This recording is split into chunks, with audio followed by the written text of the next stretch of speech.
Black Power, we out here yet another week. This is the last Sunday in March Madness. So last Sunday every month we also have the Art Walk.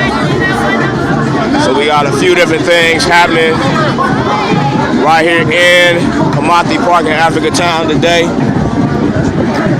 Showed y'all past week and a half or so they fenced off the park. A lot of people feel as though go ahead and let the city make whatever developments, but just make sure that we are here to reap the benefits of them finally fixing up the park community. So we're gonna dig down and hold on to that.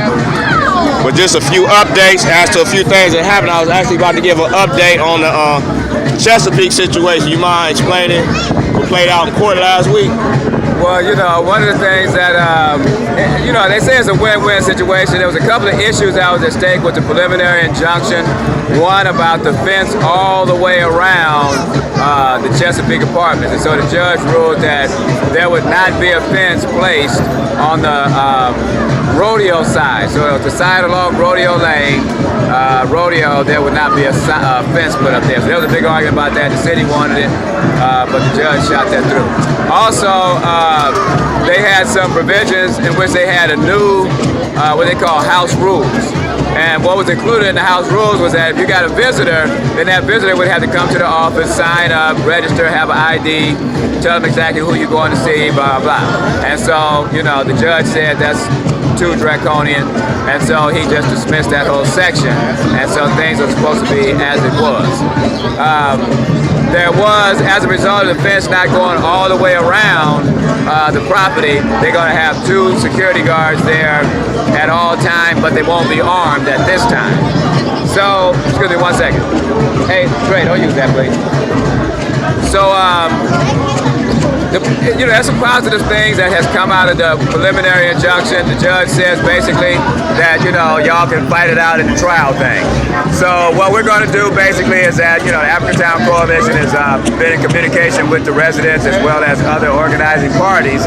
And so we're going to provide some, community patrol and some outreach in the community to help bring all of the residents, make them aware of what the situation is, because they said that a lot of residents aren't aware.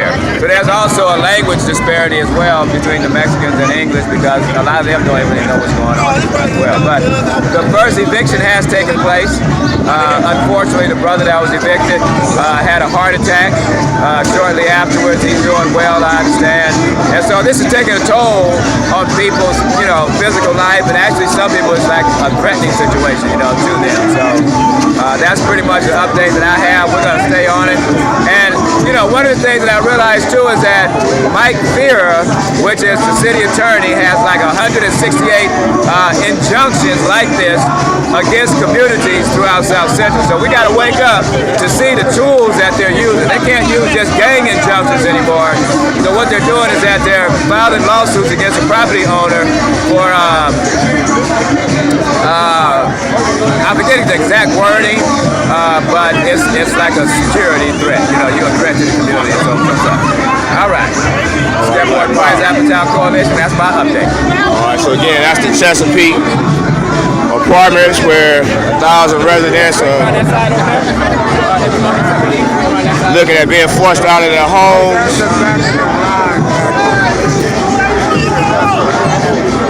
But also, as far as the management rental group, we went there about a week and a half ago, requested a meeting with them. They're one of a few property owners over in the jungles of the Baldwin Village, where they're raising rents beyond what people can afford. Some of them no longer accept the Section 8 from black folks, even though they're taking it from other people. So we requested a meeting. We have not heard from them as of yet, so we'll have to push forward and get their attention through other means in the coming week or so.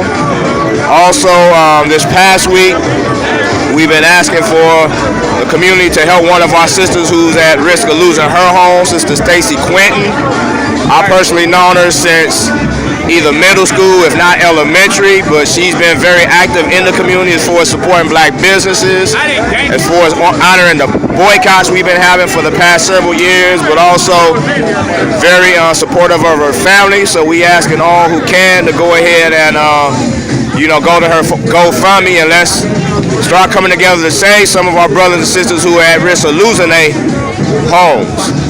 But we the African Town Coalition, we still out here standing strong, pushing forward, and we need more y'all to come join with us. Black Power.